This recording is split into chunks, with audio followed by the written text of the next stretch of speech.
Hello there, this is Mrs. Wetzel, and I am going to go over your Unit 3 study guide with you step by step. I'm going to break the pages up a little bit so that each video isn't too long, and we're going to start with page 1 of the Unit 3 study guide. The first question we have here is the differences between prokaryotic cells and eukaryotic cells. As a unit, things that you want to think about are prokaryotic cells versus eukaryotic. What's the cell theory? Talking about some of the structures and functions for some of our organelles, active, passive transport, and how the active and passive transport enable us to maintain homeostasis. So first thing we have here is our Venn diagram, where we are to show the similarities and differences between prokaryotic and eukaryotic cells, providing at least 2 points for each section and an example of each. With just needing to do 2 points for each section, that's really easy. You can show off a little bit and fill in more if you want to. Maybe I'll throw some bonus points on the test if I see that you've included a little bit more than asked for. But what we're looking for here are things that are the same between prokaryotic and eukaryotic cells. Same are things that all cells share. All cells have genetic material, cytoplasm,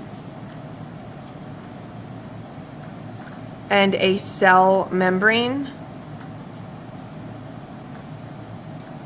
which could also be called the plasma membrane. All right.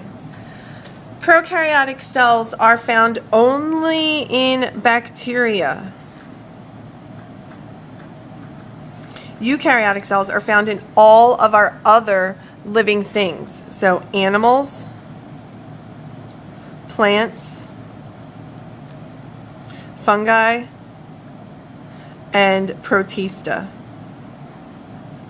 Animals, plants, fungi, and protista. And remember, fungus are your mushrooms and yeasts. Protists are your mostly unicellular organisms like paramecium, amoeba, diatoms, things like that. Prokaryotic cells have no nucleus. Eukaryotic cells have a nucleus. Prokaryotic cells have no membrane-bound organelles. Eukaryotic cells do have membrane-bound organelles.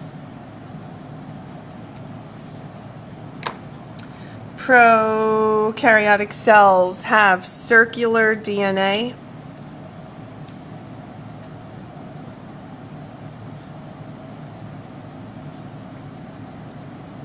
Eukaryotic cells have linear DNA. Prokaryotic cells are all unicellular. Eukaryotic cells can be unicellular or multicellular.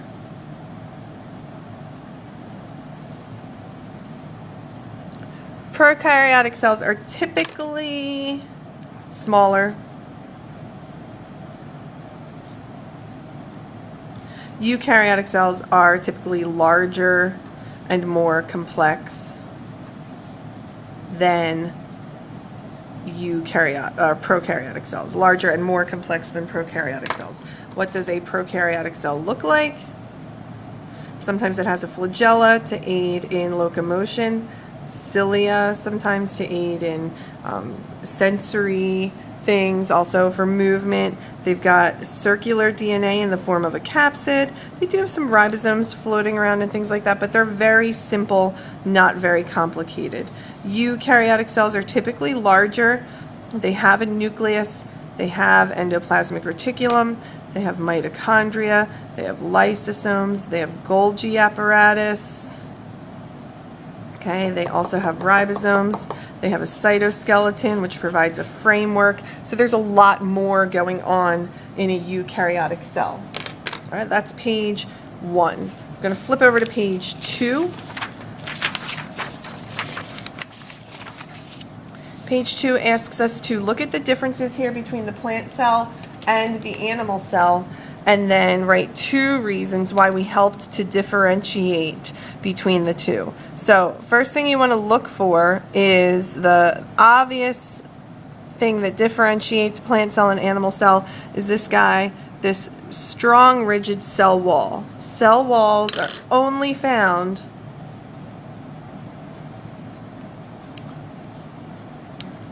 they provide structure and support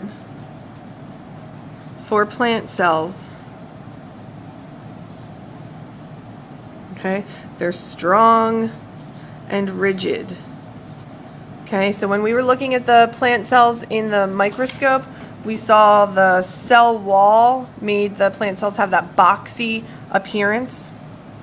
The next thing that we're going to look for in the plant is the chloroplast. The chloroplast in the plant cells is the site of photosynthesis. Okay, it contains chlorophyll and it enables the plant to undergo photosynthesis. Animal cells do not undergo photosynthesis. They both have cytoplasm, they both have mitochondria, they both have a nucleus with their nuclear pore and everything. They both still have a cell membrane and Golgi apparatus. The animal cells have centrioles, and centrioles aid in cellular division.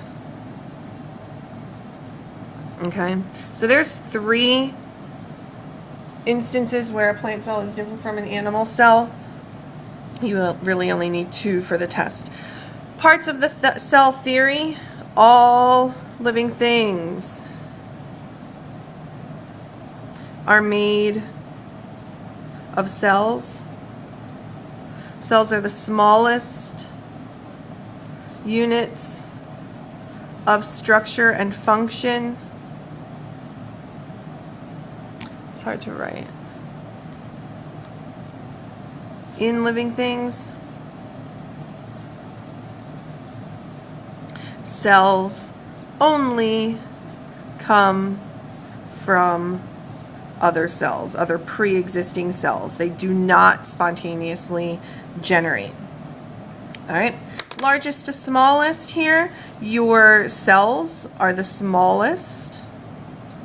Okay, cells can group together. Oops, I guess organelles would go first. Organelles are found inside of cells.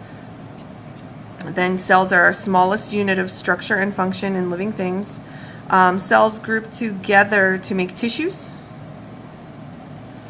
Tissues group together to make organs. Organs group together to make an organ system. And then organ systems come together to make an organism. Okay, an example of that would be a, let's go with a muscle cell. Muscle cells are going to group together to make muscles. Okay, an organ that is very muscular is your heart. Okay, it's part of your cardiovascular system.